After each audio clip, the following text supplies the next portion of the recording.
Prince. Prince. Prince. Good. I finally got your attention. You looked so peaceful as you were daydreaming.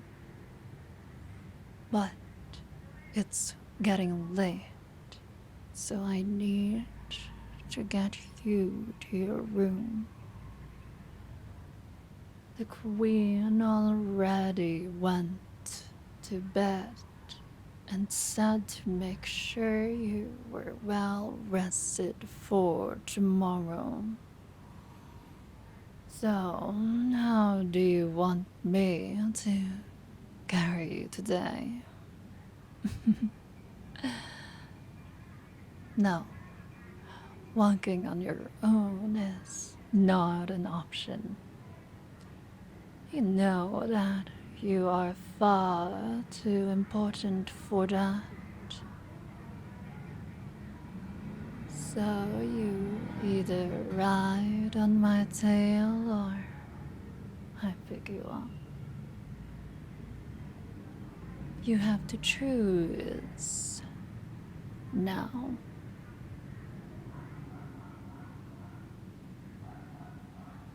Oh, that's so mean of you. My tail is very comfy. You're just saying that because you're embarrassed. Whatever. I'll just carry you. Oh. You're trying to resist, aren't you? That's cute. But you probably shouldn't struggle too much. Isn't your arm still healing from the last time you tried to resist? You really shouldn't be tempting me like this. Accidents happen every so often here. And the queen will be so upset if her goods were damaged again. It's my job to look after you and keep you safe. Please just let it happen.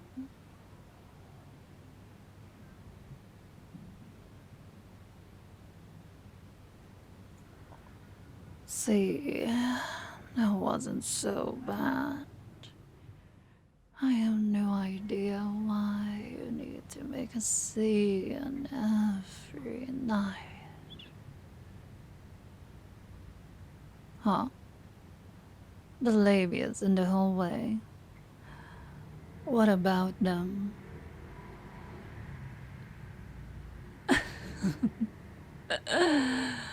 Well, of course they'd laugh at you. That's what you're here for. Did you forget already? But enough about that. Let's get you cleaned up. Since you've been good, I'll scrub your back with my tail. Gently this time. I promise.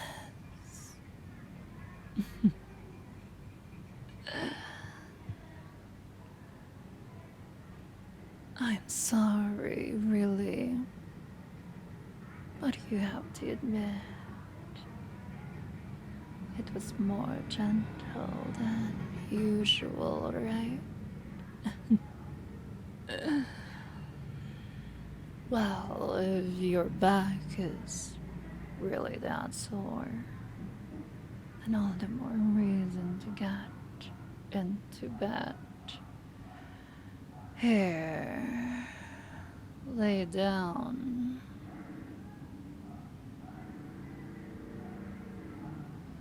Don't worry, I'll be right here next to you until you fall asleep. Oh, I know. How about I tell you a bedtime story? I know just the one for you.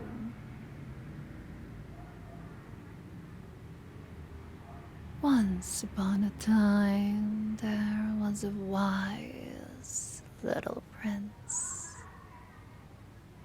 His father was a strong but foolish king who wanted to protect his kingdom and its subjects, no matter the cost. So one day, the king decided to make an example out of a nearby monster den.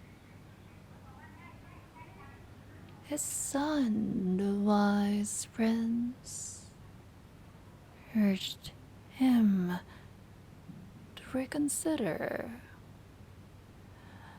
to remember all the years that they coexisted peacefully. But his father would not listen. Instead, choosing to gather a large squad of knights. And so the king, the prince, and the knights marched towards the tent that was filled with poor, innocent Lamias. They launched a cowardly sneak attack and unleashed their full might upon the peaceful den. Do you know what happened then? Well, the peaceful Lamias were left with no choice but to defend themselves. But the king made it easy for them. It turned out he and his knights had no experience with Lamias. They didn't know what they were up against until it was too late. Apparently, it's not common knowledge that they can use magic to alter the strength and the length of their tails, and even the texture of their scales. So the very desperate monsters use their razor sharp scales to cut the soldiers in half. They use the points of their hardened tails to pierce straight through the thick metal armor and shields the knights equipped, and they use their powerful muscles to finish off their prey, constricting them, completely crushing them, along with their armor, until all that was left looked like a crumpled piece of paper, dripping with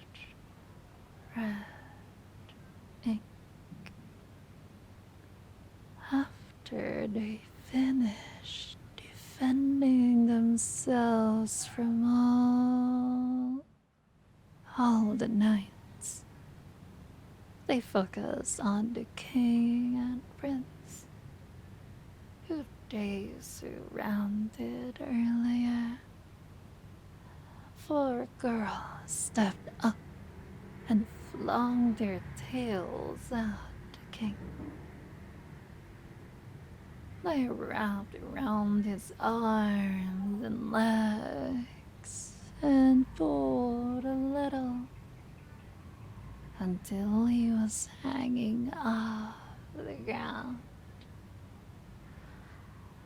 Then they kept pulling and pulled some more until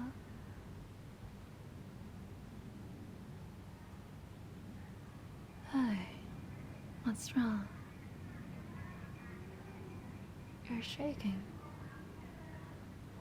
Is this story not relaxing enough for you? That's weird.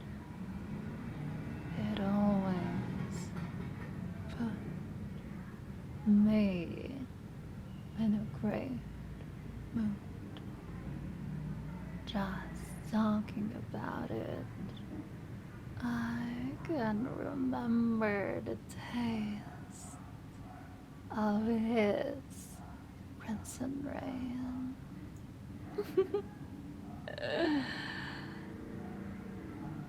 But it's far too late to be upset now. This all could have been avoided if you did a better job at convincing your father. But you couldn't. So he paid the price. And you, our queen, did not even need her tail to knock the sword from your hands.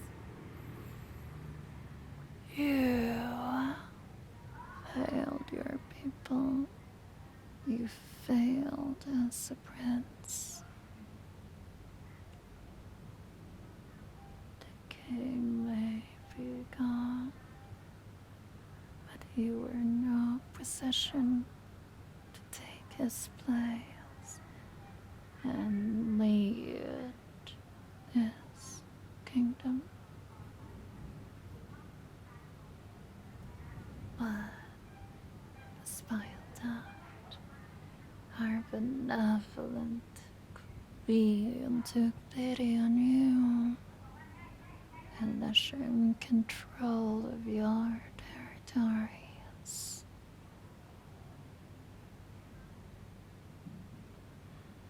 To keep it out of economic chaos. The looks on your leaders' faces when they realize that these giants look like monsters living in a cave. Naturally knew plenty about economic and political restructuring. In fact, your leaders were so incompetent. We had to resist the urge to just eat them and take their possessions. We might have if our queen did not make it clear that violence would stay on the battlefield. But it's still an option if you don't behave. I said it before, didn't I? Accidents are just so common.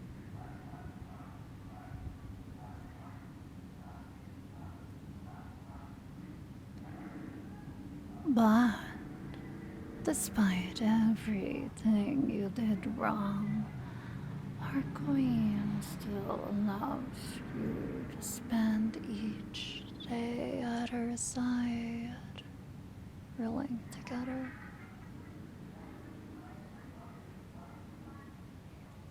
Yeah, I'm sure it doesn't seem like you actually control anything, but the people think you do, and that's all that matters. Whether they trust you, return things to normal, or they just want to blame you for their problems. Either way, keeping you around is best for everyone. Especially you, since that's all you're good for anymore. It's better than the alternative, don't you think? My people don't ask for much from you. I think we've proven that we're not the barbarians your people thought we were. Just like how you're not the prince we thought you were. I actually admired your determination at first. You were confident that you would one day rally your people to rebel and take back your kingdom. It was pointless, but also cute. But that was a long time ago.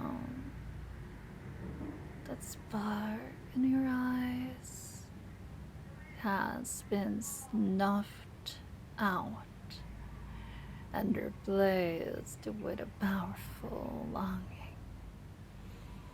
I've seen the way you look at me recently.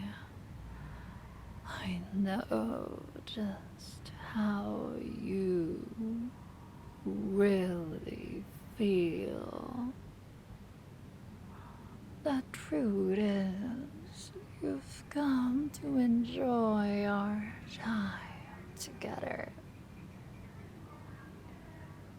We're not like succubi. We don't emit any pheromones to form an attraction. No, you developed that all on your own. Even after seeing what we could do, but we enjoy doing to humans. I know you won't admit it because you think that's when you will have truly lost. That desperate part of you is cute. Hey, how does it feel knowing that you betrayed the pride of your kingdom every single night? That you'll listen to me. I already know. It feels good, doesn't it?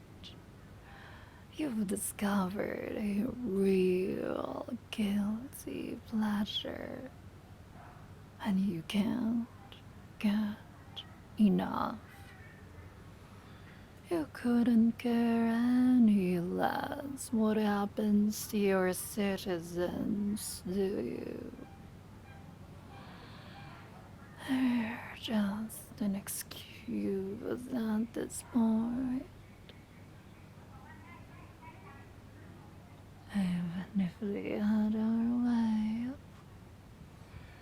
with every man out in this kingdom, you'd still come crawling back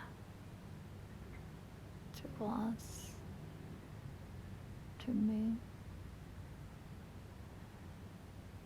You just don't know what to do without us. Well, don't worry. We'll continue to take care of you. Come on, you can stop crying now. I'll do that thing you like. That's right. Just sit still and let me.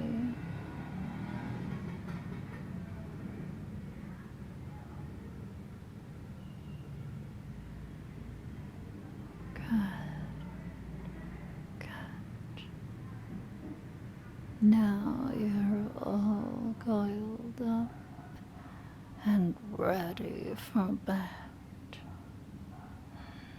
You can't even see anything, can you?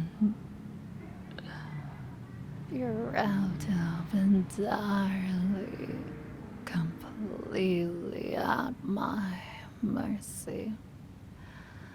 I could squeeze just a little bit and make your sleep a bit more permanent. But you know I won't. I've also gotten used to your warmth. And replacing it with someone else would be bothersome. Even if the queen decided she didn't need you around, I'd probably keep you by my side. You don't have to worry about anything anymore. Your father, the people, the other Lamias, the future.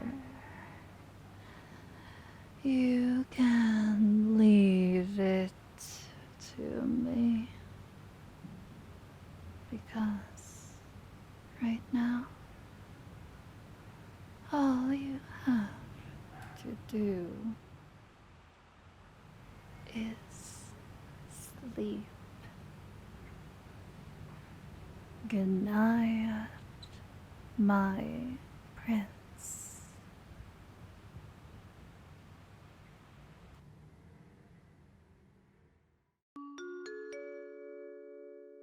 That story was written by Miscellaneous, Nado.